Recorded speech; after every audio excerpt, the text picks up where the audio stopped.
Students, faculty, family, and friends, welcome to the White Coat Ceremony for the class of 2023. Good evening. My name is Dr. Kathleen Gallo, and I am the founding dean for the Hofstra Northwell School of Nursing and Physician Assistant Studies program, and the executive vice president and chief learning officer for Northwell Health. Welcome to our White Coat Ceremony for our nurse practitioner students. Allow me to introduce the platform party. Our keynote speaker, Dr. Kenya Beard, Dr. Stephanie Keating, Assistant Professor of Nursing, Dr. Renee McLeod, Vice Dean and Chair of the School of Nursing, Dr. Barbara Callahan, Associate Dean for Clinical Affairs. The White Coat Ceremony follows the completion of your first academic year, and that begins this evening. The white coat ceremony is a symbolic and significant moment in a nurse practitioner student's academic career. This ceremony initiates the transition to the role of the nurse practitioner prior to the beginning of the advanced clinical courses. The white coat ceremony creates a psychological, intellectual, and ethical contract between the nurse practitioner student and the profession, and promotes empathy as the students make their role transition to the clinical component of the graduate program. We thank the American Association of Colleges of Nursing and the Arnold P. Gold Foundation for their vision and leadership for this most important tradition. As your professional identity transforms from registered nurse to advanced practice nurse, this process can be challenging, both personally and professionally. When you began this journey in 2020, the year of the nurse, you rose to the challenge of studying, caring for your patients during the COVID surge, being present for your family. As you gain competency and confidence during your clinical years, those challenges you faced will pave the way for the tremendous honor of caring for your patients and community members as an advanced practice nurse. Your clinical experiences with the exceptional preceptors at Northwell Health will advance your transition to becoming an advanced practice nurse. You must also take charge of your transition, using evidence-based discussions with your preceptors and faculty when reviewing your clinical decisions or discussing difficult, complex patient cases, which will increase your confidence as you are participating as a member of the team. You have grown substantially since your first day of orientation because hope, support, and your hard work and resilience was present. Working collaboratively together with your preceptors and your faculty will facilitate your professional transition over the next 2 years. Your successful and arduous journey will now continue as you enter the clinical years.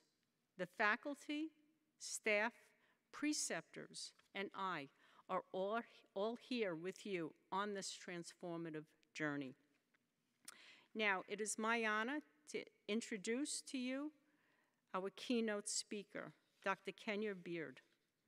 Dr. Beard is the Associate Provost for the Social Mission and Academic Excellence at Chamberlain University, the largest nursing school in the U.S. She is a 2012 Macy Faculty Scholar and a national nurse leader who has propagated best practices for advancing diversity, equity, and inclusion. She served as a senior fellow at the Center for Health Policy and Media Engagement at George Washington University School of Nursing and co-produced healthcare disparity segments for Health Cetera on WBAI-FM for an audience of over 400,000 diverse listeners. Dr. Beard's research focuses on strengthening the capacity of institutions to create identity-affirming curricula that positions students to eliminate healthcare disparities and advance health equity. To increase diversity in nursing, she led the New York State Action Coalition in constructing the state's 2014 Workforce Diversity Toolkit and contributed to the National League of Nursing's 2016 Diversity Vision Statement.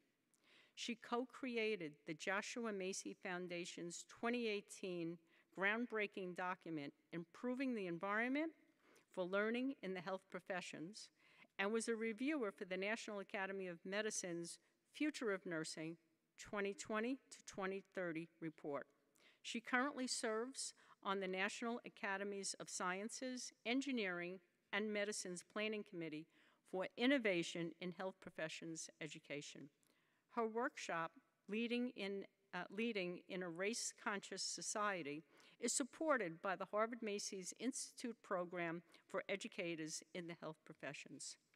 Dr. Beard is a fellow with the New York Academy of Medicine, American Academy of Nursing, and Academy of Nursing Education. She serves as an advisor for the New York Academy of Medicine's National Health Equity Scholars Network and was recently appointed to the American Nurses Association National Committee to Address Racism in Nursing and the National League of Nursing's Taking Aim initiative to advance social justice. She is chair of the American Academy of Nursing's Diversity and Inclusivity Committee and serves as a board member at large for the New York State Board of Nursing. She's an editorial board member for the American Journal of Nursing and encourages students in the health professions to use their voices for change. Please welcome Dr. Kenya Beard.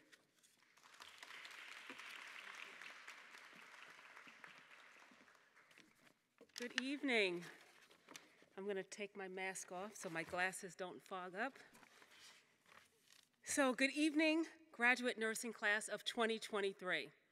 I am so honored to join you here this evening and to say thank you. Thank you for choosing healthcare.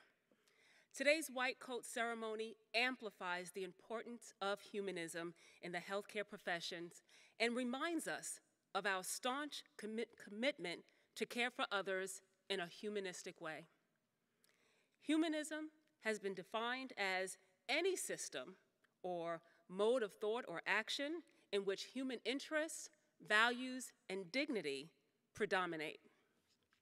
While nurses have ramped up efforts to advance health equity, operationalize our professional value of justice, and ensure that human interests, values, and dignity predominate, we must acknowledge, a painful fact. Our healthcare system has not always valued humanism. Numerous anti-humanistic stories reveal a shameful past where our healthcare system endorsed unethical treatments and did not allow human interests, values, and dignity to predominate. During the heinous Tuskegee study, the healthcare needs of Black men were outright ignored and blatantly denied. Black men were allowed to needlessly suffer even though treatments were available because our healthcare system wanted to study the effects of disease.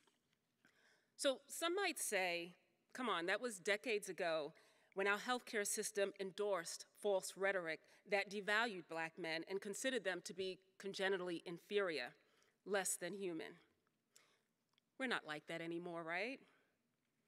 Well, in 2003, the Institute of Medicine published the bold and provocative landmark report entitled Unequal Treatment, Confronting Racial and Ethnic Disparities in Healthcare.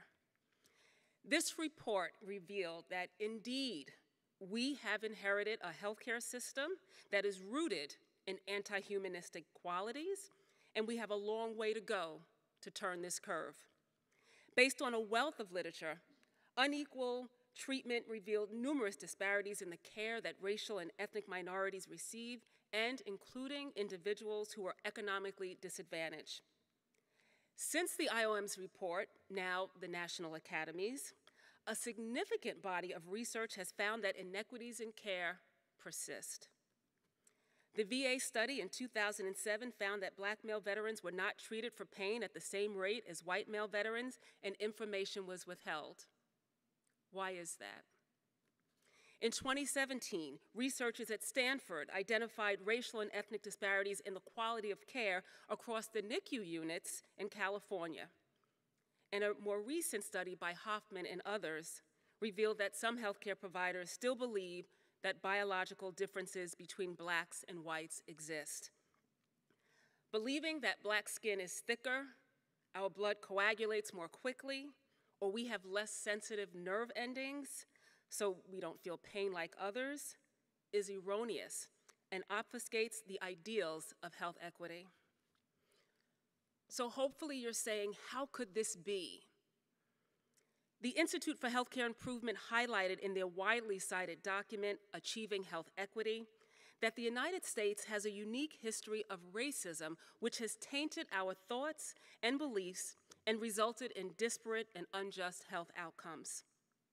Some continue to use race as a proxy for genetic differences, even though race is not a biological construct. Our textbooks repeatedly espouse that if you are Black or Hispanic, you are likely to have diabetes or hypertension, and they have failed to contextualize how the social determinants of health, where you live, work, pray, play, and go to school, contribute to health disparities, and how racism, and not race, creates the risk for disease. There are a multitude of factors, both proximate and systemic, that threaten to dehumanize healthcare. What will you do differently? Well, it's imperative that we do at least two things. One, we need to recognize factors that threaten to dehumanize healthcare. And two, every time you put on that white coat, use that coat to bolster your commitment to humanism. So it's difficult to treat what you can't see. So what are those invisible forces that threaten to eternalize an anti-humanistic healthcare system? Factors such as prejudice, bias, and racism undermine our ability to ensure that human interests, values, and dignity predominate. Stress, burnout, the pandemic, a desire to be right, a lack of humility, they also threaten our ability to uphold humanism. Believe that your patient knows their body better than you, and be quick to assess and slow to cast judgment. Earlier this year in January, a patient named Carol was transferred from a hospital to a rehab facility. During her stay at the rehab, she contracted COVID from one of the healthcare providers. While she was in isolation, her condition declined and her behavior changed.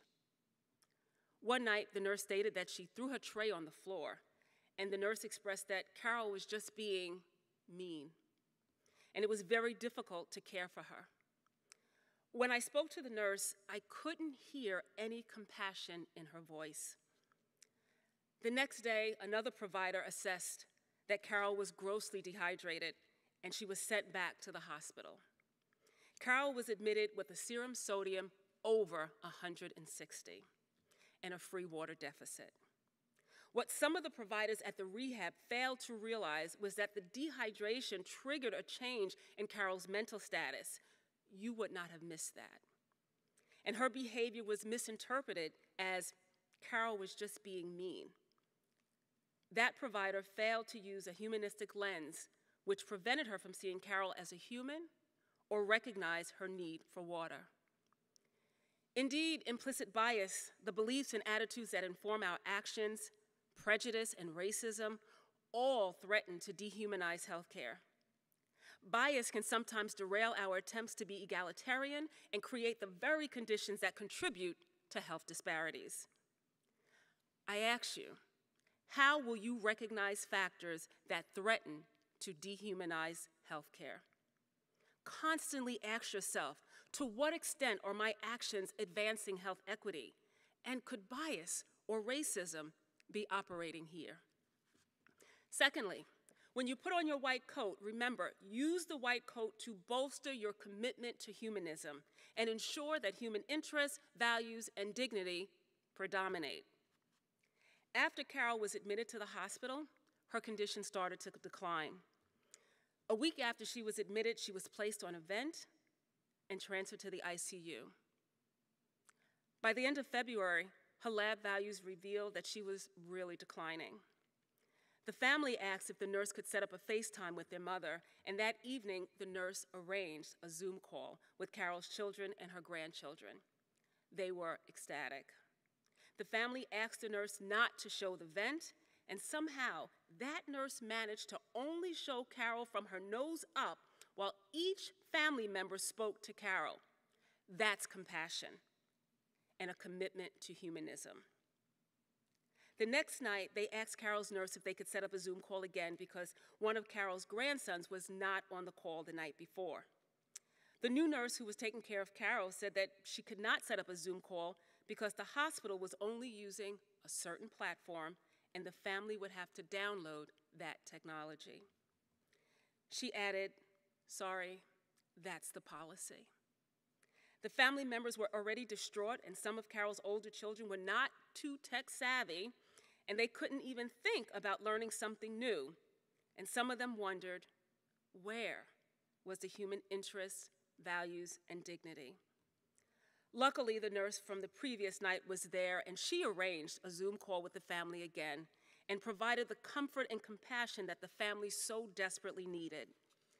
The next morning, the family received the call that no one ever wants to hear. Carol had passed. Carol was my mom. The threats to dehumanize healthcare are very real. Before you put on your white coat, you must learn how to overcome the biases that we all have, the prejudices and environmental factors that undermine our ability to embody humanism and ensure that human interests, values, and dignity predominate. You must strengthen your ability to listen, to hear, trust, and respond to the needs of the person who is in front of you, and drown out that ambient noise that threatens to eternalize an anti-humanistic approach to healthcare. The Future of Nursing 2020-2030 states, and I quote, "Nurses will all need courage to engage in difficult conversations about racial inequalities, address their own biases and those in the institutions where they work, and then participate actively in calling out and breaking down structural racism." So in closing, wearing a white coat is an honor and creates an aura of distinction. Without you uttering a word, your white coat subliminally conveys a message of hope. Today's white coat ceremony symbolizes your commitment to humanism and determination to humanize healthcare and advance health equity. It is a fool's errand to think that we can change healthcare without changing the ways in which we have been molded by our current society. Again, remember two things that you must do. Recognize factors that threaten to dehumanize healthcare and allow the white coat to bolster your commitment to humanism. Yes, recognize factors and bolster your commitment. Turn to your colleague and say, recognize and commit. Recognize and commit. Indeed, every generation pushes us further as a society and is leaving healthcare a little more humanistic than before. To receive better, we must do better, and you're doing it in a pandemic. And I thank you for that. Nursing schools have adopted an equity lens to root out injustices and have partnered with communities to improve access to and the quality of care. Faculty in the health professions are contextualizing disparities, and students like you are demanding that human interests, values, and dignity predominate in a world that is oftentimes anti-humanistic. So my friends, wear your white coat with pride, recognize factors, and bolster your commitment, knowing that when others see you, they know that you understand the human experience and will only see them through a lens that is shaped by humanism. And thank you.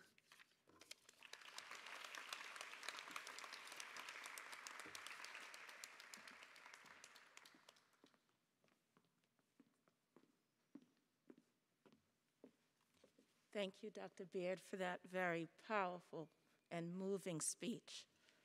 And tonight, I encourage us all to hear those words and recognize our commitment and bolster our commitment. And with that, students, please rise to accept your white coat.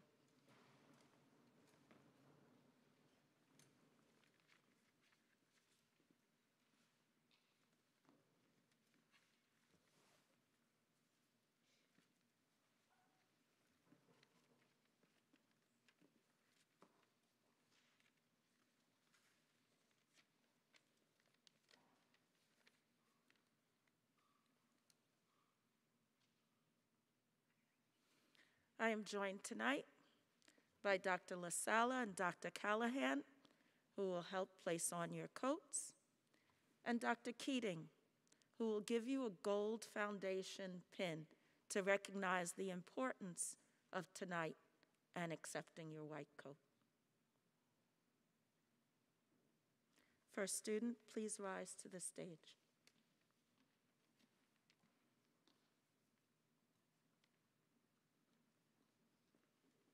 Thank you. Amber Fails.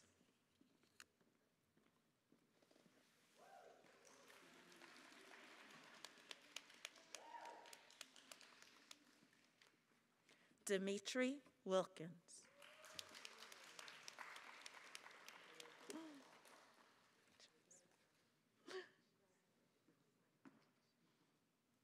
Charles LaChase.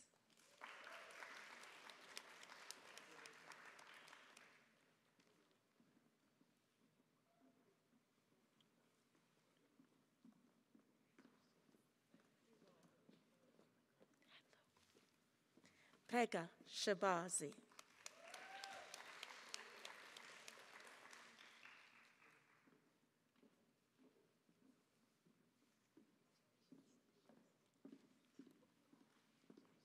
Hello, my dear. Caitlin Burks.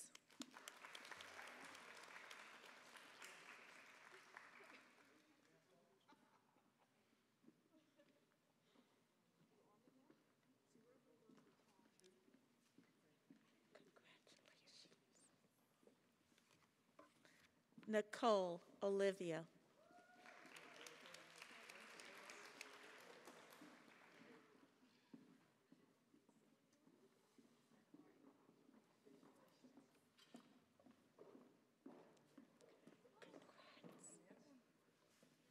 Nicole Gianquinto.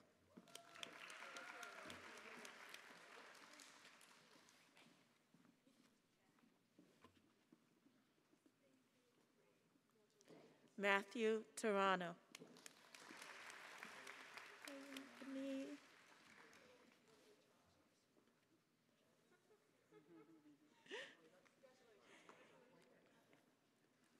Anthony Kojawalich. Thank you. How are you?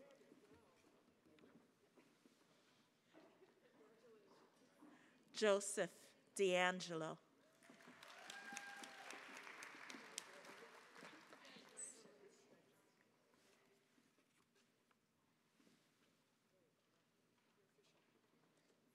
Alyssa Levine.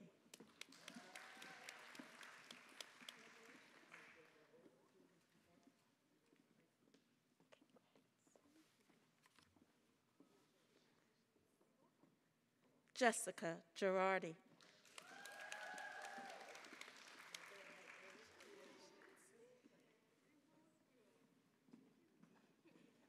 Congratulations, Janet Zamingla House.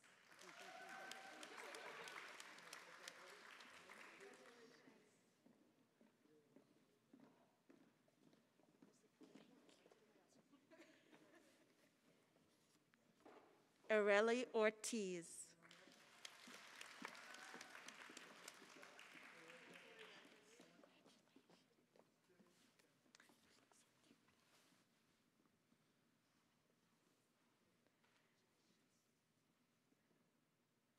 Jessica Tucheron.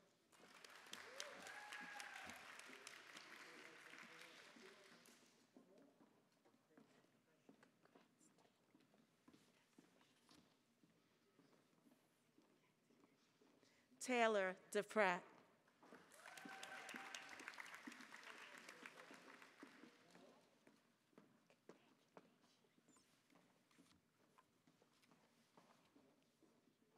Connie DaCosta.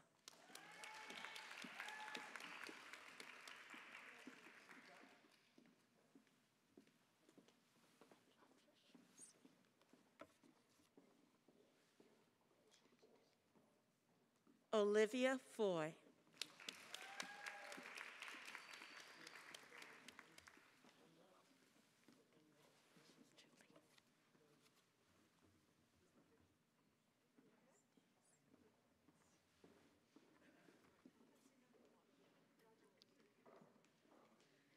my alum, Julie On.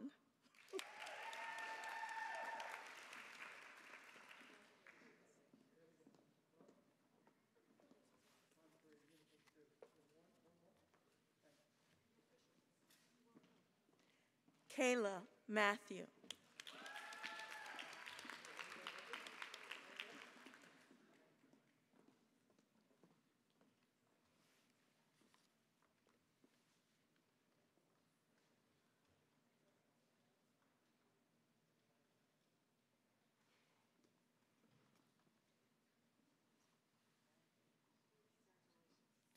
Charlene Matthew.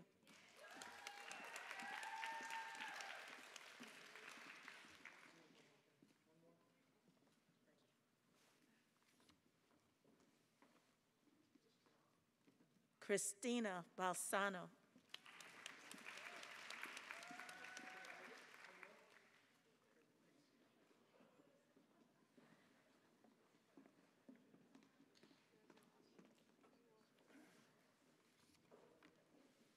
Emma Gervais.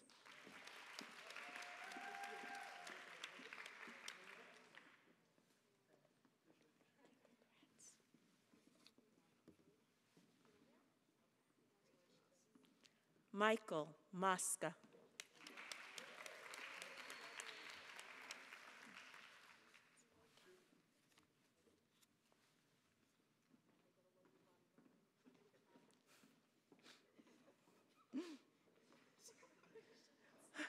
Morgan O'Shaughnessy.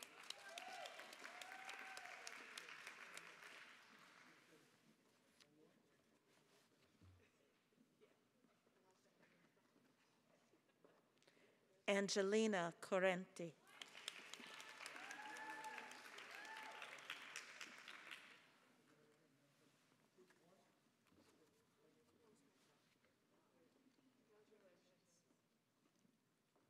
Amanda Murphy.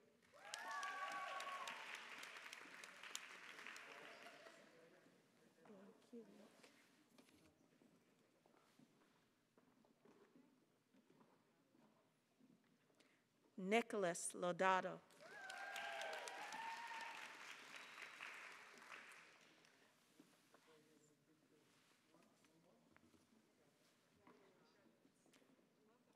Jennifer Brole.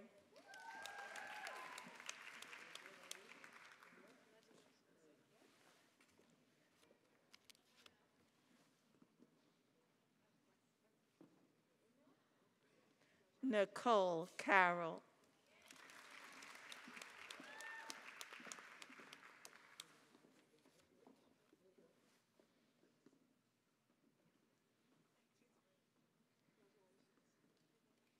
Donna Pisani.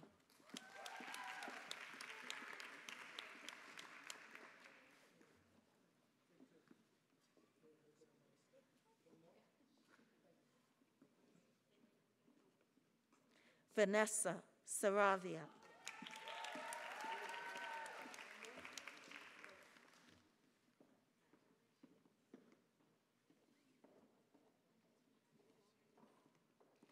Lauren Mendelson.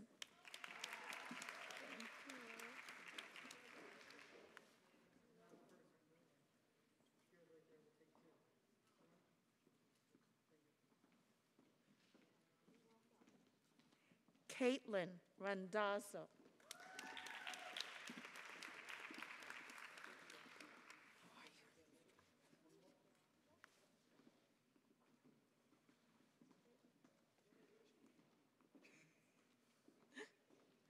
Amanda Budram.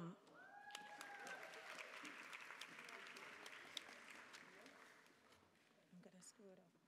Michael Illinois.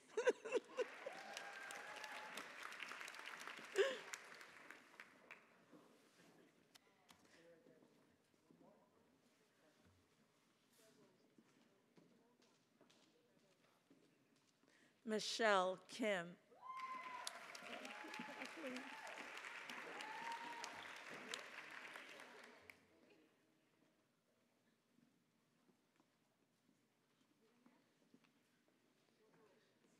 Kathleen O'Brien.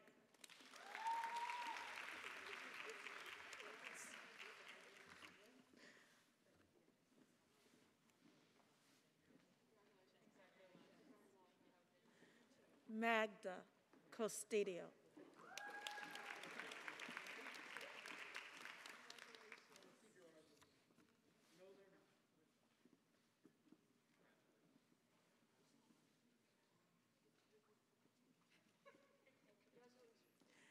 Katie Liver.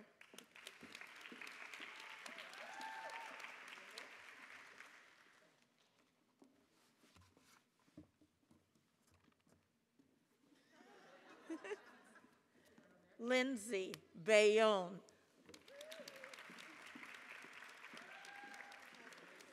Thank you, Jackie. You were so welcome. Congratulations. Jacqueline Wilson.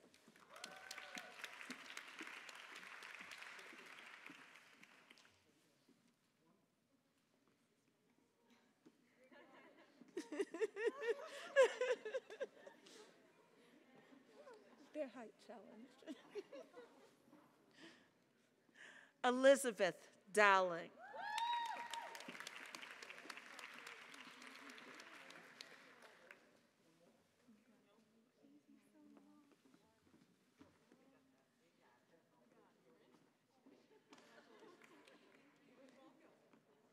Another alum, Stephanie Fung.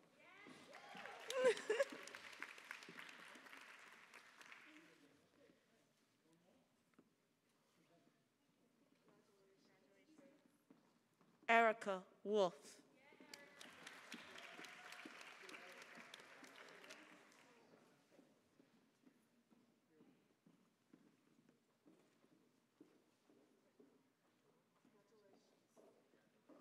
Caitlin Henrati.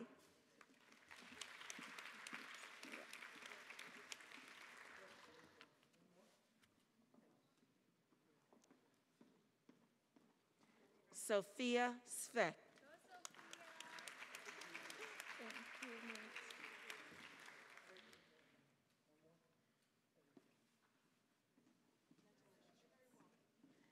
Alexandra Goldman.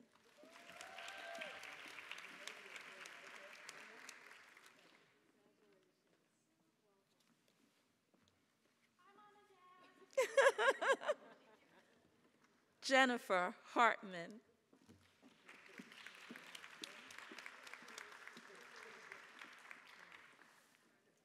I'm so proud of you.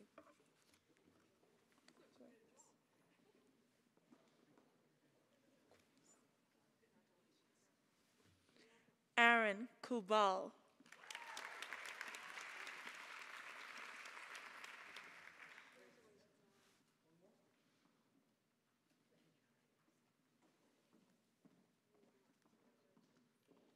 Angela Ludeman.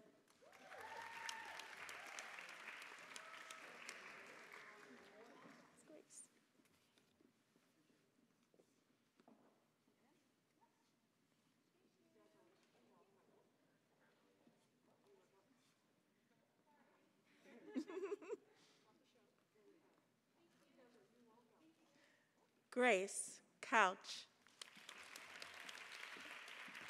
Congratulations.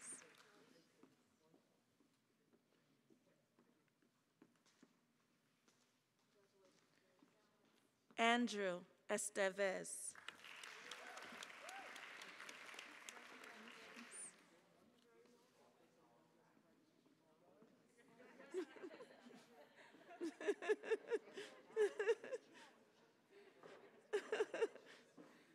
Stephanie Van.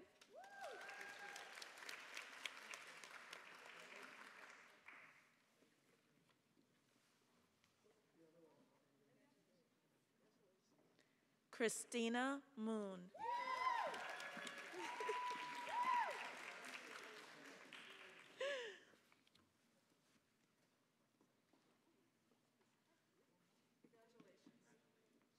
Lawrence Lau.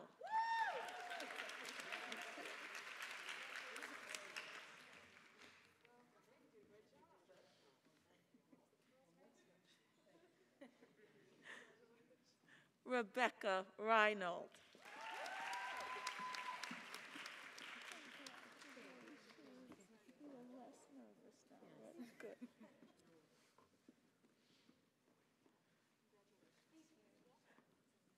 Amanda Levin.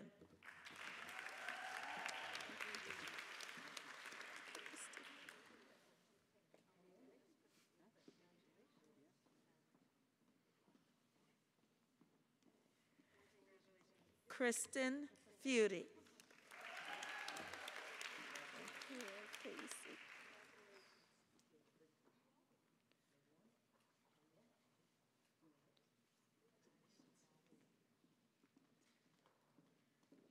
Casey Schifano.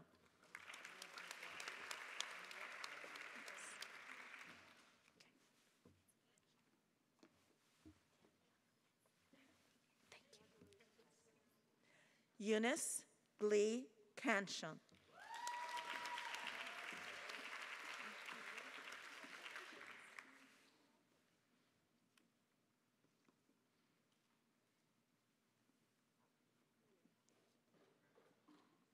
Susanna Azharova.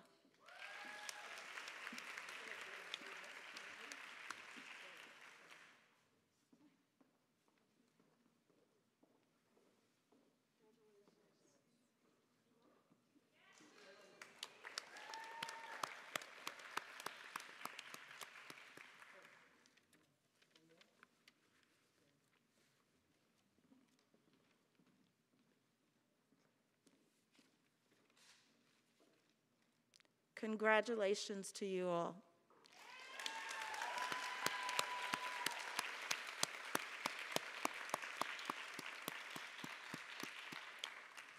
You have all each been remarkable, enduring everything that you did in the year of 2020, and now we're all together.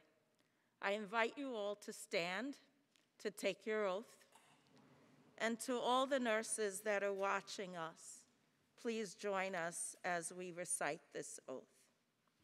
This oath was developed by students from our inaugural class of 2018. This class has laid the foundation for this tradition that will forever be lasting, and you are joining them now as you take this oath alongside of me. Ready? I promise to face challenges and obstacles with courage, strength, compassion, and excellence, and always remember that on the other side of my important work is a human, someone who loves and is loved. I will remain humble, remembering my strengths and the strengths of all disciplines while embracing the values of leadership, scholarship, collaboration, and humanism. I will continue to challenge existing norms to achieve high-quality, value-based healthcare outcomes while increasing access to care. I commit to lifelong learning and providing dignity-fostering care by integrating the innovations of nursing science with the art of healing. I will foster scholarship and a culture of excellence, discovery, integration, application, and education, linking scientific discovery to advance global health. I will remain committed to the path of excellence, innovation, discovery, and inquiry, and to developing advanced practice nurses and communities of practice. I will respect diversity and have the courage to lead and positively influence future societal norms. Thank you.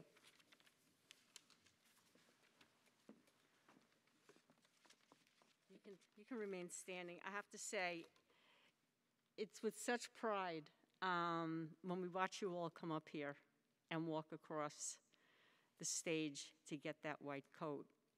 It really is, it's impressive. We have a lot of pride around it, and we hope you do as well. Now, the next time you walk across the stage is graduation. So, yep, go ahead. Yep. So that was the practice run. We just gave you the coat and the pin for you to practice. So hopefully, when we have graduation, this room will be packed with your family and friends. We would have our other faculty here. In the interim, everybody is streaming in, watching this. And we're going to do two things. I'm going to ask you to turn around. Don't turn around yet.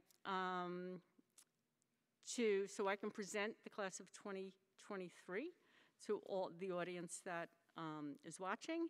And remember, nobody gets here by themselves, right? We all get to where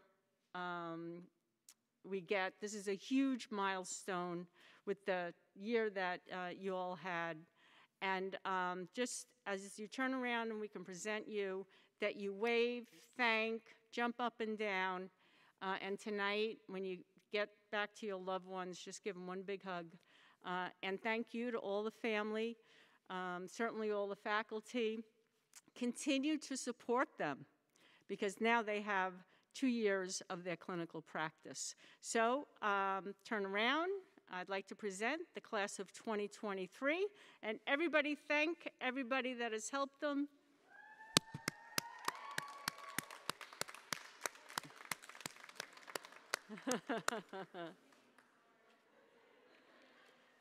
Okay, so we're going to orderly walk out, row by row. We'll grab a picture out front with the big group, and then hopefully you can go and celebrate a little, and we'll see you all in class.